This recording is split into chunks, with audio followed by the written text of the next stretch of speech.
And I think our school system needs a complete overhaul. Our top matrics are battling. Without proper education, this country is not going to go anywhere. So where are the solutions coming from and why aren't we finding them? Students have the necessary education. Tonight in studio, we speak to some of the members of the outgoing Student Representative Council.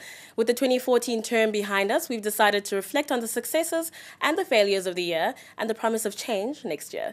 With us, we have President Brad Bense, Vice President Victor Mafuku, Secretary General Grace Mhlahleli-Moyo, Activism Councillor Lindo Zungu, and Academic Councillor Sia Makubo. Welcome to you all. Thank you. Wonderful. Okay, so firstly, to start us off, the outgoing 2013 President Sakebadi said about 2013, quote, "We've learned more from discomfort than from comfort." How comfortable were you in your positions this year, and were there specific events or scenarios that caused you extra discomfort? Brad, can we start with you? Yeah, sure. This year started off very well. We did very well with orientation, and that is basically the time when any council coming together starts to experience what it is to really put something together. We worked really hard. Everyone got to learn more about each other, and it's difficult to work with a big team. Obviously, there are 15 of us and 3 extra staff members, but we have had our tough times, and the biggest and best way to deal with that, and the way that we've approached it, is really having open and honest conversations. We have debriefings after certain events and give everyone ample opportunity to air out whatever problems or issues they are facing, and it really helps to talk about it, and it really helps building cohesion and teamwork, and we've done that very well this year. We haven't been afraid to have courageous conversations around any issues, and I think that's been a very, very big pro to our team this year. Victor, do you echo these sentiments? Yes, I concur with the President.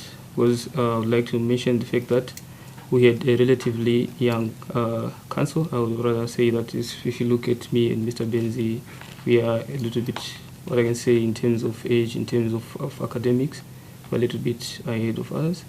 And working with committed young people who sacrifice their time for all these projects, I think has been the most amazing thing.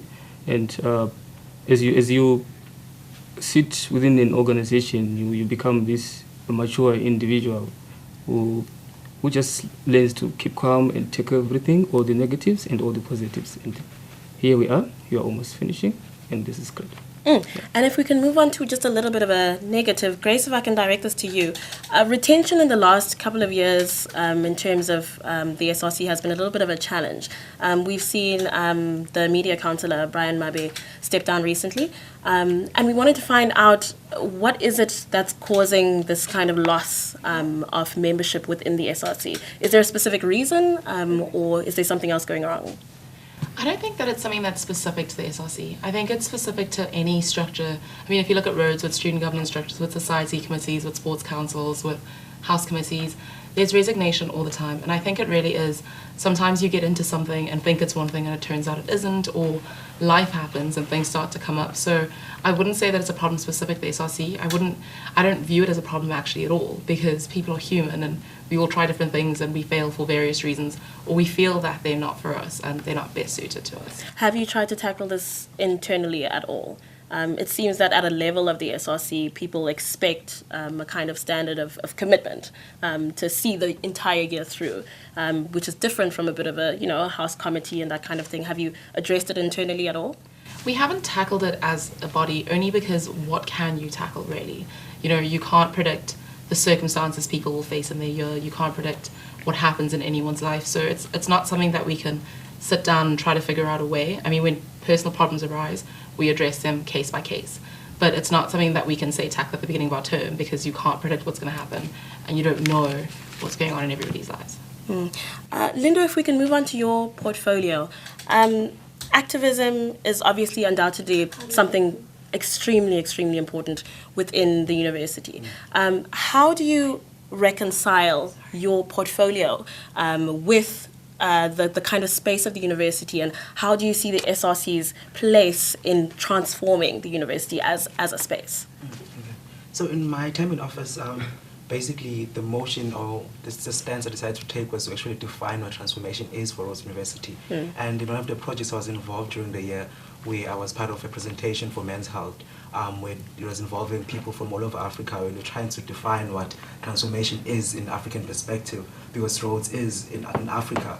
And the way I saw it was that at Rhodes University, transformation has been limited. It's been limited to just the transition from white to black.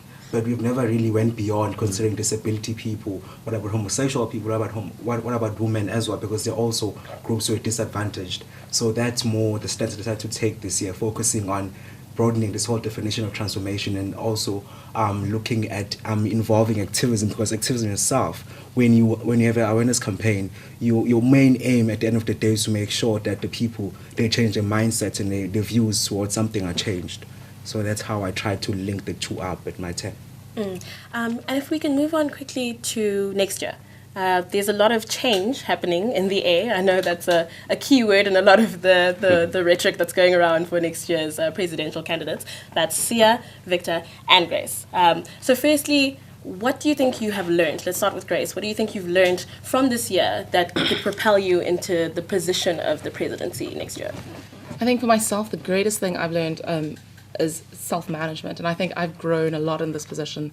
It's been nothing like anything I've ever done before, and the level of personal growth, of organisation, of management, of thinking outside of what you thought you should be thinking and being challenged in different ways has been great. And I think that's definitely an asset which I take into next year should I be elected, is being able to really open yourself up to a lot of different ideas and opinions and form them into something, because that's what we are doing, as we're representing students' ideas and trying to produce something out of it. And can we jump to Sia? You're moving from academic councillor into the presidency. How do you foresee kind of negotiating that jump?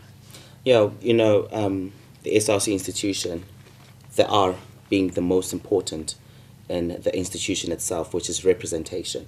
And my manifesto is centered around that: radical representation, efficient communication, servant leadership, and constitutional development. Now, in my term in office as academic councillor, what I've done is I've taken the policy document, which speaks to class reps and faculty reps, and I've harmonized that, to make the structure to exist. Class reps must congregate in class reps councils to deal with issues that they face from their students with their departments. Faculty reps must form a faculty reps forum with the academic councillor and represent students in faculty board meetings. And having that as a skill that I've earned as academic councillor, going to the presidency will mean that the whole entire council, all 14 members of council, have that skill of radical representation. And I think as an SRC we'll be moving forward, because that's what students want. Students want the voice to speak on their behalf so that issues are actually addressed in this university. And if we can move on to Victor, last year there was a story that you were ready to pull out of the race, but you then subsequently became the vice president. What changed? Did you have a lack of faith in the SRC as an institution? What exactly changed between last year and this year? Thank you very much. I would rather start by putting a little bit of context into the article, the context in general of how I've been in the SRC. To be honest, I'm a product. I feel like I'm a product of the SRC, and I'm a product which is direct from students. And to be honest, it wasn't easy for me coming into the SRC with a Bachelor of Laws degree, being a master's student, being a mature individual, and coming in then and accepting that here we've got this organization which we all love. Here are the positives, here are the negatives. It has been a long journey for me, but I've stayed strong. I've learned to be calm, and to be honest, I don't think there has been a change because I've always been committed. Is there a reason why you wanted to pull out of the race last year? Last year, if I may be specific to that article, I raised issues with the person who wrote the article, and I raised personal reasons. I raised the issues of my frustration at that time. So I thought we had sorted it out, but nonetheless, as I said before, I've stayed in this institution for 2 years, and I'm rerunning again. And the main principle behind this is the principle of accepting each other. that here we are in a big team, here we are in a big university, multicultural society, where people have got different ideas. And that makes me happy, and the fact that that's why I want to go on. Even though I've got a busy schedule as a master's student, I am ready for this. Yeah, to change lives of each other and develop each other. Right, well, let's end on that positive note. Thank you all, to all of you for coming through. Good luck with the rest of the race. And that's all we have from OppiTV. Have a good night.